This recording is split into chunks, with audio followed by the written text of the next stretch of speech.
One of the strangest things about attraction is that it doesn't always show up where you'd expect. Sometimes the people who are good for us feel nice, calm, predictable, easy to be around. And then someone else walks into the room. Someone inconsistent, someone hard to read, someone who leaves us wondering where we stand. And somehow, that's the person we can't stop thinking about. Not because they made us feel safe, not because they made us feel understood, but because they made us feel something. And if you've ever been pulled towards someone who confused you more than they understood you, you've probably asked yourself a frustrating question. Why? Why does certainty feel forgettable, while uncertainty feels magnetic? Because if red flags are supposed to push us away, why do they sometimes feel exactly like attraction? I think one of the biggest misunderstandings about attraction is that we assume it's always a feeling. Sometimes it isn't. Sometimes it's a question. Think about the people you've had the hardest time getting over. Were they always the kindest, the most compatible, the most emotionally available? Probably not. More often, they were the people who left something unresolved, the person who sent mixed signals, the person who almost committed, the person who seemed interested, until they suddenly pulled away, the person who gave you just enough to keep wondering. And that's the important part, wondering. Because a lot of what we call attraction isn't actually about how someone makes us feel. It's about how much space they take up in our minds. Not because you're irrational, because your brain hates unfinished stories. It wants answers. It wants resolution. It wants the ending. And sometimes, what feels like attraction is really just your mind trying to solve a puzzle. That's why people can spend months obsessing over someone they never even had a real relationship with. Not because the connection was deep, but because the uncertainty was. Have you ever noticed that some people occupy an enormous amount of mental space without actually being very present in your life? They don't call consistently, they don't show up consistently, they don't even know you that well, yet somehow they're living rent-free in your head. Maybe lived this before. You wake up and check your phone before you're even fully awake. Nothing. You tell yourself it's fine. You get busy, you stop thinking about them, then your phone lights up. And suddenly your whole mood changes. Not because the message was special, most of the time it wasn't. Sometimes it was just, hey. But somehow that tiny moment feels bigger than it should. Because you weren't waiting for a text. You were waiting for relief. And relief can feel a lot like chemistry if you've never learned the difference. And here's the part I think most people never say out loud.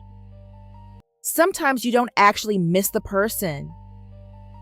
You miss the ending you never got. At first, those sound like the same thing, but they aren't. Maybe you've had this conversation before. A friend asks, "So what was so special about them?" And for a second, you don't know how to answer. Because most of your stories aren't really about who they were. They're about what happened. The mixed signals, the disappearing, the coming back, the conversation that almost became honesty, the relationship that almost happened, the future that almost existed. And that's when something uncomfortable starts to become clear. A lot of people think they're holding on to a person.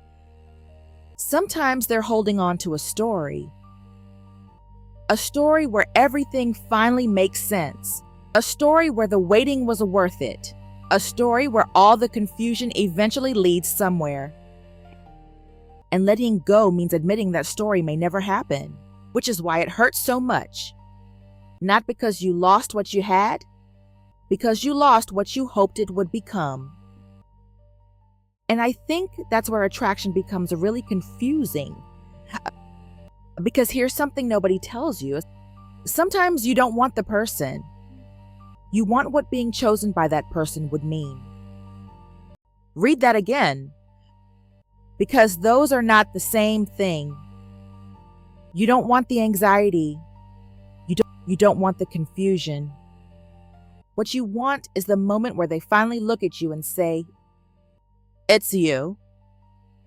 Because suddenly everything would feel justified. The waiting, the hope, the uncertainty, the effort. It would all make sense.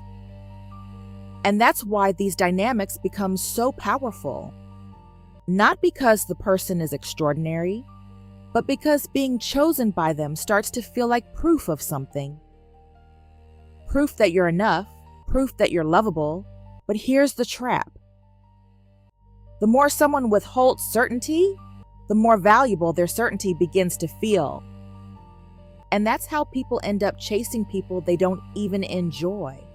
People who create more anxiety than joy.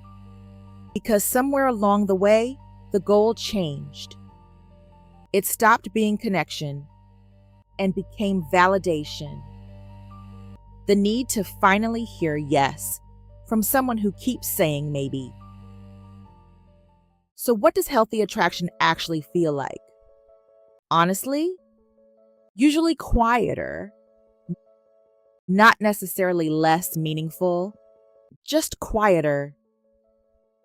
You don't spend every day analyzing. You don't need to decode every message. You don't build entire futures from one good conversation. You don't constantly wonder where you stand. Because you know, not perfectly, not with absolute certainty, but enough. Enough to relax, enough to be present, enough to pay attention to who the person actually is instead of who you're hoping they'll become. And that kind of attraction doesn't always feel dramatic at first, which is exactly why people overlook it. Especially if they've been taught that love is supposed to feel like an emotional emergency. Maybe that's the hardest lesson in all of this. Attraction feels like evidence. Evidence that someone matters, evidence that they're special, evidence that they're meant for you. But attraction is not proof. It's a starting point, not a conclusion. Because sometimes the strongest attraction you've ever felt isn't pointing toward love. It's pointing toward a pattern. And sometimes the moment your life starts changing is the moment you finally learn the difference.